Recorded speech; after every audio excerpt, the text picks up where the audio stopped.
ఆవిడ పాదములు పట్టుకుంటే ఆవిడ అనుగ్రహిస్తుంది.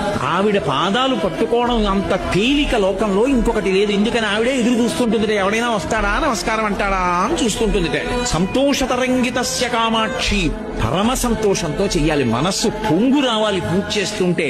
పూజ చేసేటప్పుడు పరమ సంతోషంతో ఉపచారం చేశాడనుకోండి అమ్మవారికి, అలా చేసిన వాడమ్మా మళ్లీ పుట్టడం ఉండదు. ఒకవేళ అలా వాడు పుడితే సముద్రం మీద బండరాయి తేలినట్టన్నారు.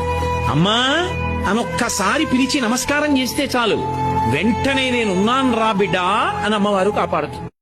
ఆవిడ పాదములు పట్టుకుంటే ఆవిడ అనుగ్రహిస్తుంది.